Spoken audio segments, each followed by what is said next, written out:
تبلیغی جماعت پر اعتراضات اور جوابات۔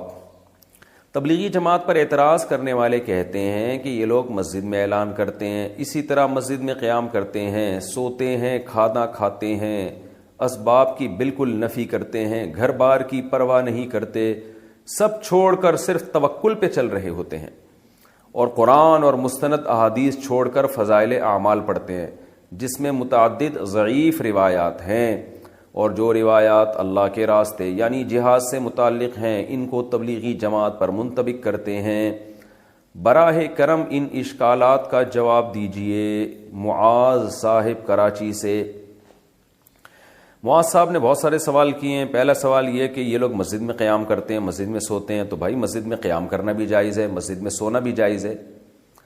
حضرت علی رضی اللہ تعالیٰ عنہ مسجد میں ہی تو آرام فرما رہے تھے جب رسول اللہ صلی اللہ علیہ وسلم ان کے پاس گئے تو مسجد نبوی کی مٹی آپ کے رخسار مبارک پہ لگ گئی تھی، تو اسی پہ نبی صلی اللہ علیہ وسلم نے ابو تراب سے آپ کو خطاب کیا ہے، مٹی والے۔ حضرت عمر نے ساری زندگی کے لیے اپنی کنیت ابو تراب ہی کر دی۔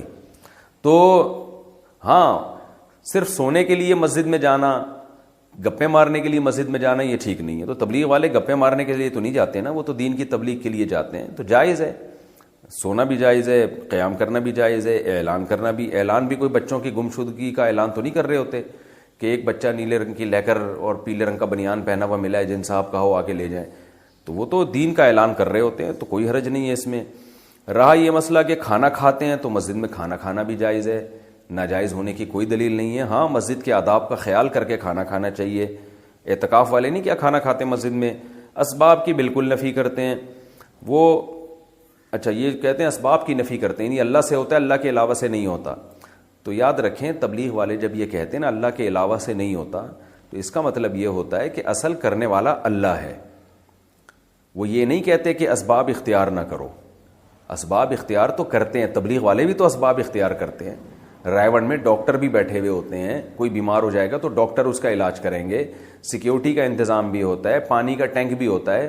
اگر وہ اسباب کی بالکل نفی کر رہے ہوتے تو وہ کہتے کہ نہ ہمیں پانی کی ضرورت، نہ واش روم کی ضرورت، بیت الخلاء بھی اللہ کرا دے گا، اور جناب وضو بھی اللہ کرا دے گا، پانی کی ضرورت نہیں ہے۔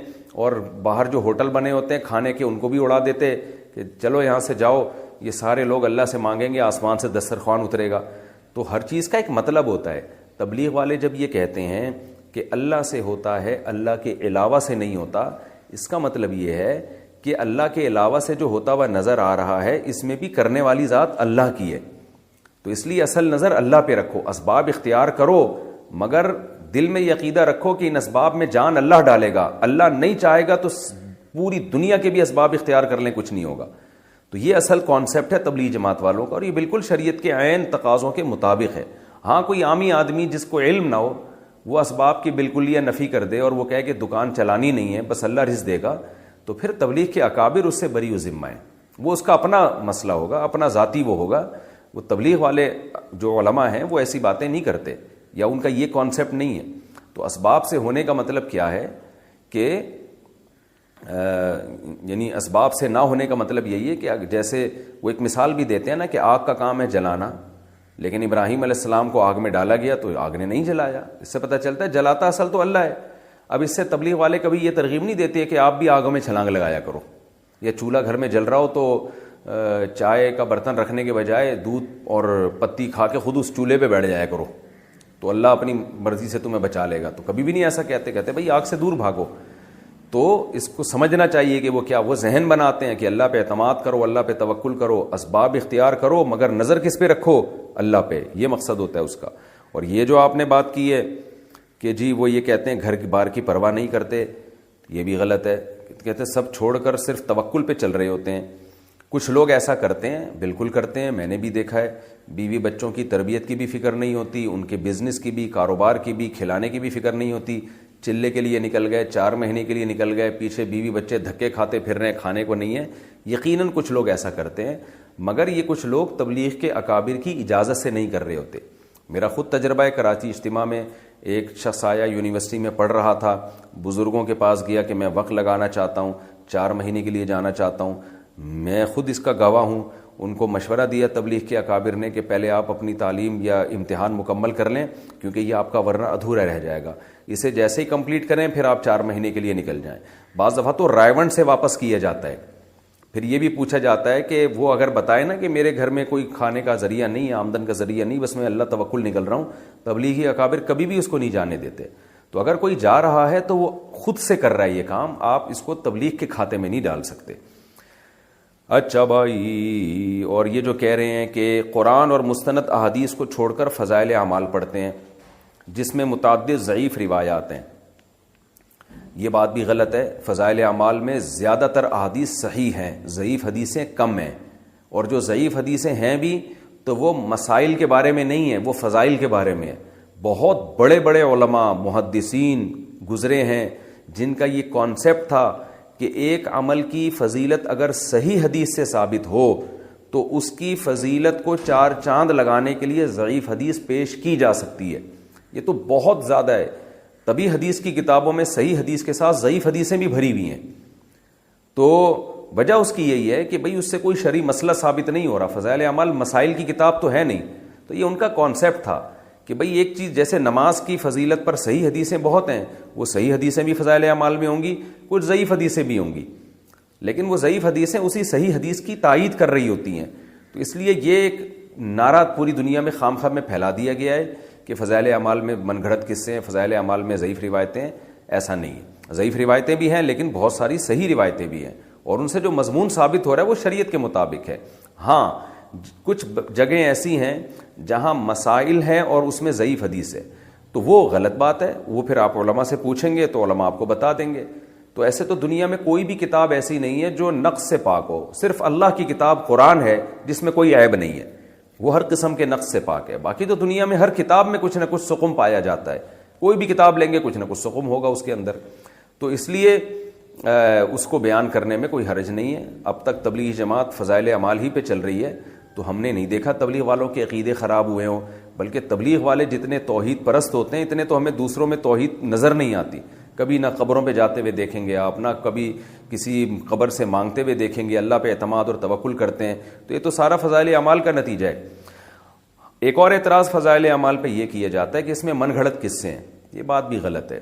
من گھڑت کی ڈیفینیشن کیا ہے؟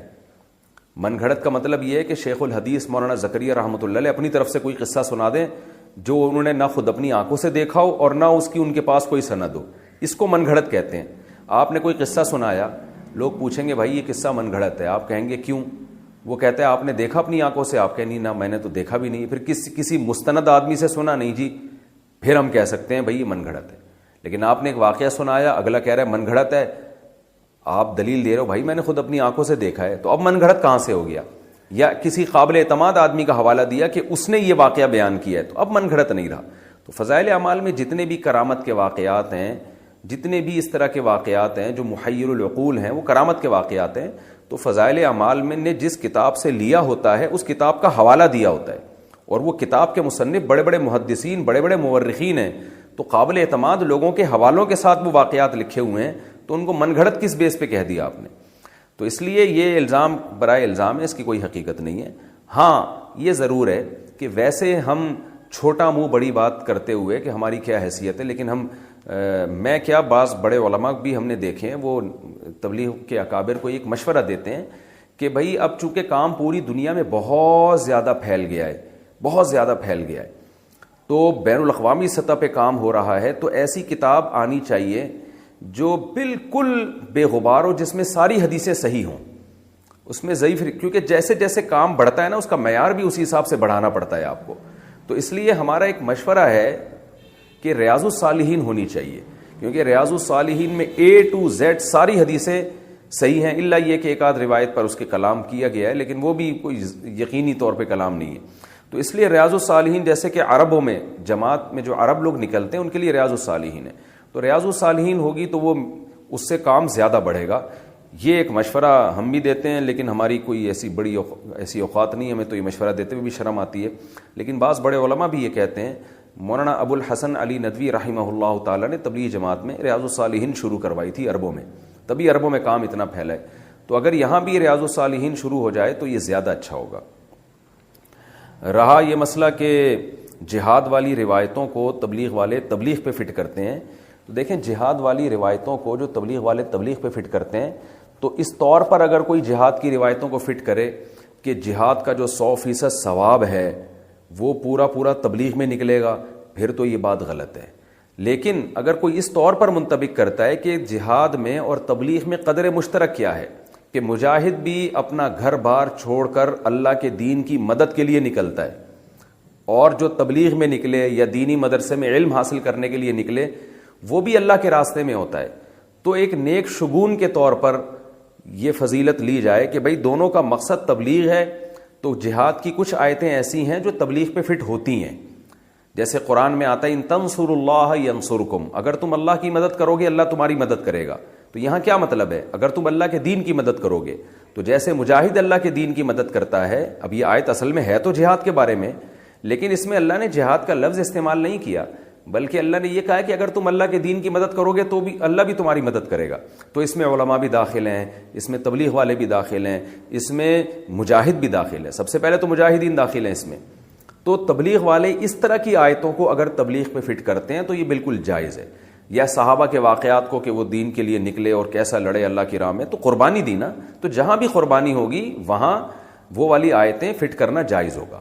البتہ کچھ آیتیں ایسی ہیں جو اسپیسیفک شہادت کے فضائل پر وارد ہوئی ہیں، آیتیں یا حدیثیں، یا کچھ آیتیں اور حدیثیں ایسی ہیں جو زخمی ہونے پر یا پہرا دینے پر ہیں، کہ جو فرنٹ لائن پر جو پہرا دے گا مجاہد، لعلہ اللہ یرجع الی اہلہ، اسے یقین نہیں ہے کہ اب واپس گھر لوٹ بھی سکتا ہے، تو اس طرح کی آیتیں جن میں شہادت کی فضیلت ہو یا اللہ کے راہ میں زخمی ہونے کی فضیلت ہو یا فرنٹ لائن پر لڑنے کی فضیلت ہو، وہ فضیلتیں بہرحال تبلیغ پہ فٹ نہیں کی جا سکتی۔